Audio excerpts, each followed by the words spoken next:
हींअर असां ॾाढी असाबी जी मज़ार ते पहुता आहियूं। हे हुनजो मेन गेट आहे। मेन गेट ते असां बीठा आहियूं। अचो त तव्हांखे उते वठी हलूं। ॾाढो असाबी कंहिं दौर में वॾी हिकिड़ी शख़्सियत नामवर शख़्सियत हो ऐं इन जी क़बर मुबारक 105 फुट ॿुधाई थी वञे। असां हुनजो नालो ऐं इहा शइ ॿुधी करे असां हिते पहुता आहियूं। अॼु तव्हांजे साम्हूं आहियूं। हीअ हुनजी मज़ार मुबारक आहे। हीअ हुनजो क़दीमी क़ब्रिस्तान आहे। इंतिहाई क़दीमी क़ब्रिस्तान आहे। अलाउद्दीन जी कटक जंहिं टाइम हिते आई हुई उन जे दौर जूं बि क़बरूं हिते हुते मौजूदु आहिनि।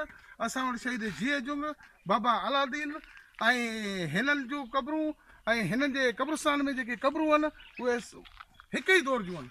अचो तव्हांखे हिन जी मज़ार तव्हांखे दीदार करायूं ऐं तव्हांखे उहा क़बर बि ॾेखारियूं जेका 105 फुट जी क़बर मुबारक आहे। तव्हां अचो तव्हांखे ॾेखारियूं। पर वॾी ॻाल्हि इहा आहे त हिन साईं ते जेका बायोडेटा वग़ैरह जेका थींदी आहे सॼी उहा हिते आहे ई कान। तख़्ती जेका स्लेब वग़ैरह जेका तख़्ती ते लॻाई वेंदी आहे साईं जो हुजरो शुजरो नसब वग़ैरह उहो हिते को बि कोन्हे को। इन ॻाल्हि जे करे ख़बर नथी पवे त साईं कहिड़े दौर खां वठी हिते आयल आहिनि या कहिड़े दौर खां वठी आहिनि हिते। हे साईं जी मज़ार मुबारक, हे साईं जो रोज़ो मुबारक तव्हां ॾिसी सघो था। अॼु असां हिन रोज़े मुबारक ते बीठा आहियूं। हीअ साईं जो रोज़ो मुबारक आहे। असां साईं जे रोज़े मुबारक ते बीठा आहियूं। हींअर साईं जे रोज़े मुबारक ते जेको तव्हांखे जे साम्हूं हाज़ुर आहे 105 फुट कद रखंदड़ आहे। साईं जो हिते किथे या अंदरि को बि साईं जो शुजरो सभु कोन्हे छो जो का ख़बर न हुई। हितां जे माण्हुनि जो जेको चवणु हो हिननि जूं जेके ॻाल्हियूं हुयूं उहे इहे ई हुयूं। साईं केरु हो किथां जो हो का ख़बर कान्हे। आऊं जो बरकत शेख मां हींअर बीठो आहियां रईस MPA पुनू ख़ान ग़ुलाम क़ादिर चांडीअ जे ॻोठ जे भरिसां ॾाढे असाबी जी मज़ार ते जंहिंजे बारे में स्टोरी इहा मिलियल आहे त हिन जो क़द 105 फुट आहे। साईं जी मज़ार मुबारक तव्हां पाण ॾिसी सघो था। हुन जे क़द जे हिसाब सां 105 फुट हीअ अञा रहियल आहे पर हिन जा पेर अञा चवनि था त जेको आहे सो अञा ताईं अॻिते आहिनि। जेसि ताईं हीअ जॻह आहे साईं जे अॻिते हीअ हेसि ताईं हिन जा पेर मुबारक आहिनि। साईं जे हिन जे क़दमनि जे मथां हीअ सॼी जॻह हिन जे साईं जे क़दमनि में आहिनि शुमार थी थिए। हीअ हेसि ताईं साईं जा पेर मुबारक चया वञनि था त साईं जे क़द जे हिसाब जे मुताबिक़ हिन जा पेर मुबारक हेसि ताईं आहिनि। हाणे तव्हां अॻिते ॾिसो त हुनजी क़बर 105 फुट आहे। 105 फुट साईं जी क़बर मुबारक आहे। तव्हां ॾिसी सघो था त असां हींअर हिते आया आहियूं तव्हांजी नज़र में। तव्हां ॾिसो पर हिते अॼु को मुज़ावर वग़ैरह को नज़र कोन थो अचे। शायदि के कमे कारे माण्हू आहिनि ई कोन हिते। तव्हां अचो तव्हांखे क़बर मुबारक जो पूरो दीदार कराईंदा हलो।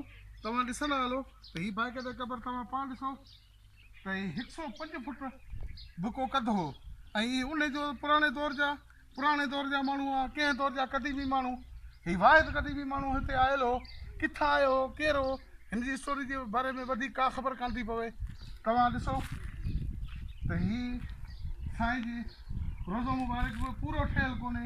इहो बि हिननि हाणे पोइ ठारायो सो बि सिर्फ़ु साईं जे मुंहं जे मथां इहो बक़ाया थोरो हिसो जेको हिननि ठारायो वियो आहे सो सिर्फ़ु इहो आहे।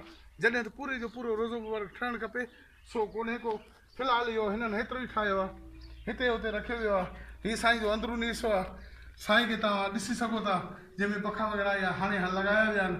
अॻे इहे बि कोन सॼो ई पठ ते हो सभु कुझु इहो हिते ई हो।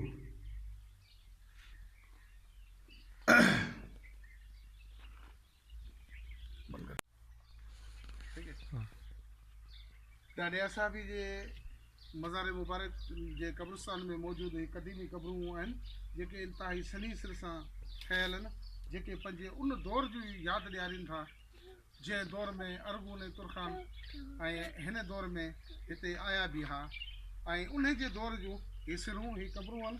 तव्हां ॾिसी सघो था हे हिते जो अॼु हुनजी मज़ार ते असां आहियूं हुनजे क़ब्रिस्तान में आहियूं। हीअ तव्हां ॾिसो सभु सनी सिरूं आहिनि। तव्हां सभिनी सभिनीनि खे तव्हां ॾिसी सघो था। हेॾां भलो हेॾां अचो तव्हांजो रिव्यू बि ॾेखारियां। हेॾां अचो थोरो हेॾां हीअ आहे सनी सिर। हींअर बि ॾिसो हीअ क़दीमी आहिनि क़बरूं ऐं उन जे दौर जूं हीअ सिरूं अॼु बि मौजूदु आहिनि।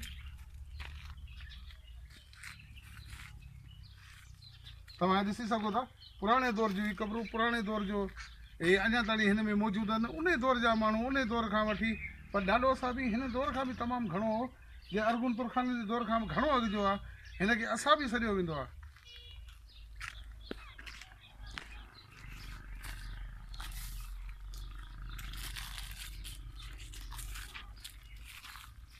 पुराणे दौर जूं क़बरूं, पुराणे दौर जी सिर।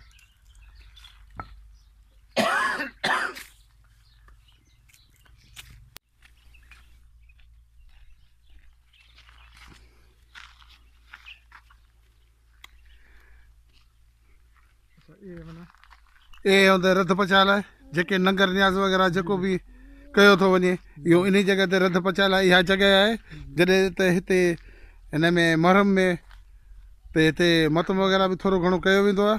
ऐं जॾहिं त हू जेको साम्हूं तव्हां ॾिसो उतारो हिकिड़ो ठहियलु आहे ऐं उन जे भर में इहो जेको धिको जेको ठहियलु आहे इन जॻह ते 11हीं या 14हीं उहा बि तंहिं महिल आई वेंदी हुई। इहे ज़ेर नज़र तव्हां हिन में ॾिसी सघो था, उहो साम्हूं उन जे भर में उहो हू जेको धिको आहे इन इहो जेको धिको आहे इन धिके ते राग रंग वग़ैरह जो महफ़िलूं बि थियूं आहिनि, हिते करायूं बि वेंदियूं आहिनि। ऐं हीअ अलम हे हुन जी जॻह आहे, हे हुनजो क़ब्रस्तान वग़ैरह, हे इंतिहाई पुराणो क़दीमी क़ब्रस्तान। हिन क़दीमी क़ब्रस्तान ॾाढे असाबी जो जिथे अॼु असां सभु बीठा आहियूं।